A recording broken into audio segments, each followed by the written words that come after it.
It was just after 4 in the afternoon, April 14, 2022. The streets of Jefferson Avenue were busy like any other weekday. People carried shopping bags, scrolled through their phones, chatted about dinner plans. Nobody expected to see it happen. 1 second, a man was walking along the sidewalk. The next, he was on the ground. Hard. His body didn't move right. His face twisted in pain. And still, the crowd flowed around him like water around a stone. Heads turned, eyes lingered for a moment, then looked away. You could hear him breathing, fast, uneven. His hand reached out, maybe hoping someone would take it. But no one did. For 2 long minutes, it was just him, alone on the cold concrete, surrounded by strangers who kept walking. And then, there was a sound. Small at first. Sneakers hitting the pavement, quick and sure. Someone was coming. Someone young. And in that instant, everything started to change. April 14, 2022. 4:07 p.m. The spring air carried a mix of car exhaust and the smell of fresh bread from the corner bakery. The man on the sidewalk, later identified as Robert Hayes, 56, lay flat on his right side, his cheek pressed to the gritty pavement.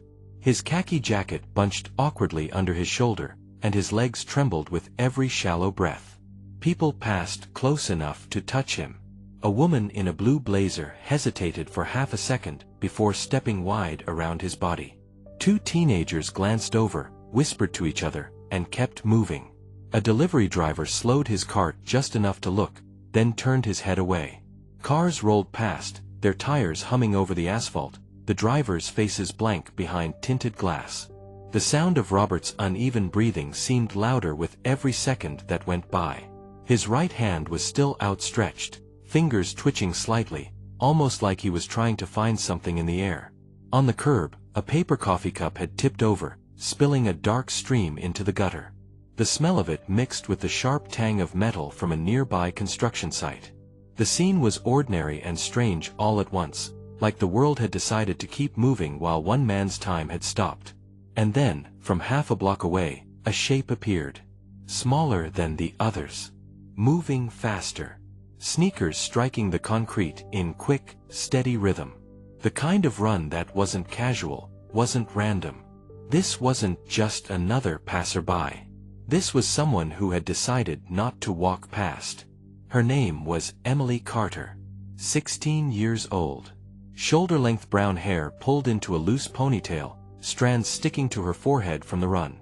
She wore a red hoodie with the sleeves pushed up, a black backpack bouncing lightly with each step. In her right hand, a phone, screen lit, call screen open. When she reached Robert, she dropped to one knee without hesitation, the grit of the sidewalk biting into her jeans. Her voice was steady but urgent. "Sir, can you hear me?" she asked, leaning close enough for her breath to fog the cold patch of air near his face.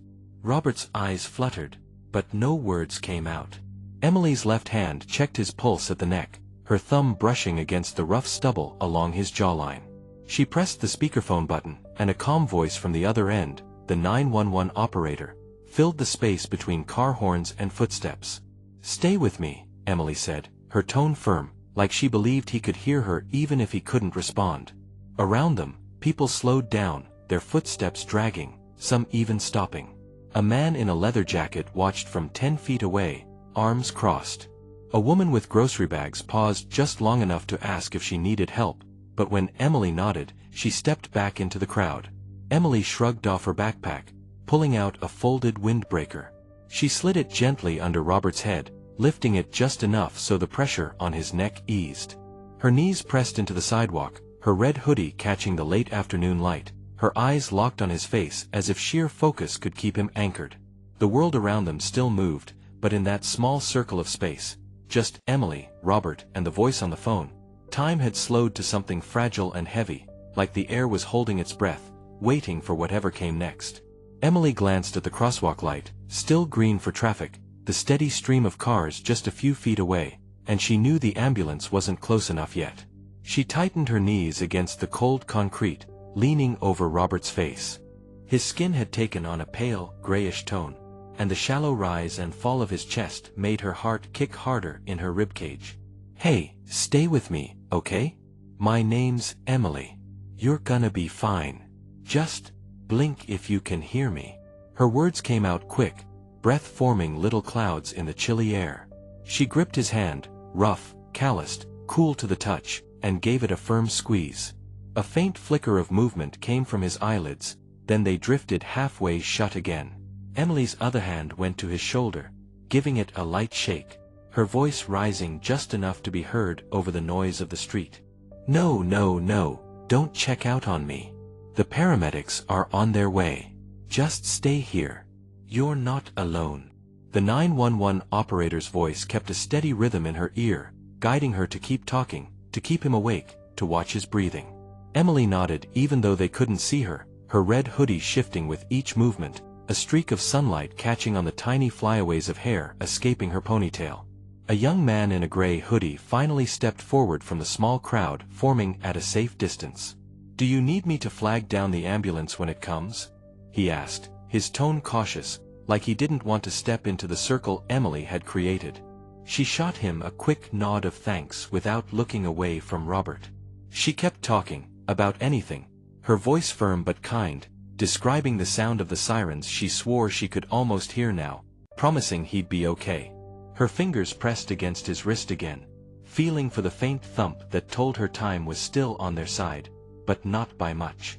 The city's noise kept rushing past, but for Emily, the only thing that mattered was keeping that connection alive until help arrived. Emily's knees were starting to ache from the cold concrete, but she barely noticed. The distant wail of sirens was finally real now, faint but growing, a thin thread of hope cutting through the steady rush of traffic. She kept her eyes locked on Robert's face, watching for the tiniest changes. His breathing hitched again, slower this time, and a tight knot formed in her stomach. "Come on, Robert. Just a little longer. They're almost here." Her voice was steady, but her fingers tightened their grip on his hand. She could feel the tremor in her own muscles, the way her heart seemed to be racing against the clock. The young man in the gray hoodie stood near the curb, scanning for the ambulance. Behind him, a woman clutched her phone and kept glancing toward the street, as if willing help to appear faster. A delivery truck slowed to a crawl, the driver leaning over to see what was going on before continuing past. Emily shifted her weight, leaning closer so her shadow blocked the harsh glare of the afternoon sun from Robert's face. She kept talking to him, telling him about the paramedics' bright uniforms, about how they'd get him onto a stretcher and straight to the hospital. Her words were a lifeline she refused to let slip. The sirens were louder now, close enough that she could feel the vibrations in the ground. She caught a glimpse of flashing red and blue between the gaps in the traffic. Relief hit her hard, but it was tangled with urgency. "Robert, you're gonna hear a lot of noise in a second. Don't let go, okay? Just focus on my voice." She squeezed his hand again, the faint thump of his pulse still there, but weaker. The world around her blurred, the voices of bystanders, the hum of engines, the sharp honk of a car horn, as she tuned in to nothing but the rise and fall of his chest. When the ambulance finally rounded the corner, tires screeching slightly as it pulled up, Emily exhaled for what felt like the first time in minutes. The paramedics were already moving toward her, bags in hand, and she knew this was the moment where her part of the fight would end, but Robert's was far from over. The first paramedic dropped to his knees beside Robert, setting down a bright orange medical bag. The other, a woman with her hair tied back in a tight bun, unzipped it in one quick motion, revealing neatly packed tools and supplies. Emily didn't move until the man looked up at her. "What happened?" His voice was brisk, but not unkind.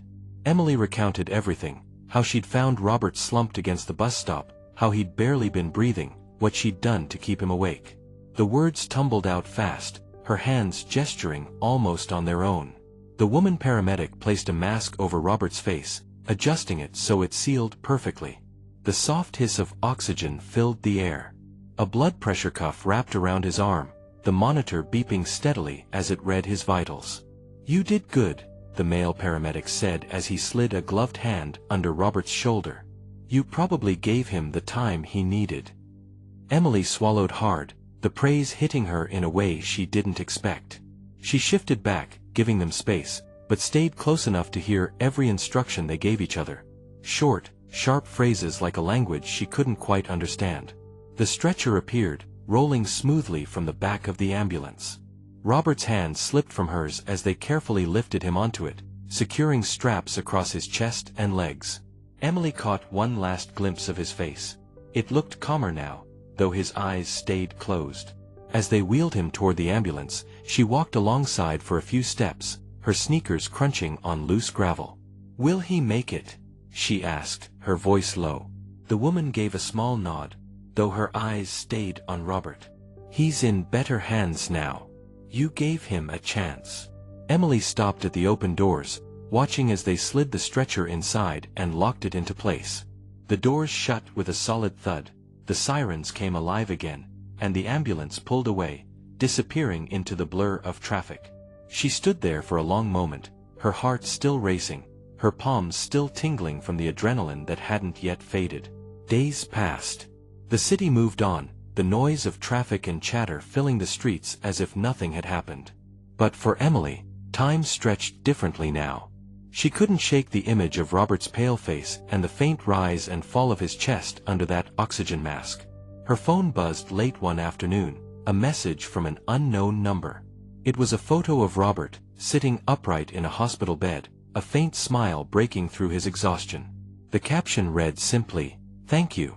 You saved my life." Emily's breath caught. Relief, pride, and a quiet kind of wonder filled her all at once. She had stepped in when no one else would, and it had mattered. The news picked up the story too, a young girl who didn't hesitate when others turned away. The community responded, sending notes, calls, and messages of encouragement. Suddenly, Emily wasn't just a stranger on the sidewalk, she was a symbol of something bigger, a reminder that kindness, courage, and quick action could change everything. Walking through the park days later, Emily found herself drawn to the very spot where it had all happened. The bus stop bench looked ordinary, but it held weight now, a place where a life had been held together by determination and care. She sat down, her eyes tracing the worn wood, imagining Robert's slow fight back to health. Around her, life pulsed steadily on, children playing, dogs barking, people moving through their routines. Yet beneath it all, something had shifted.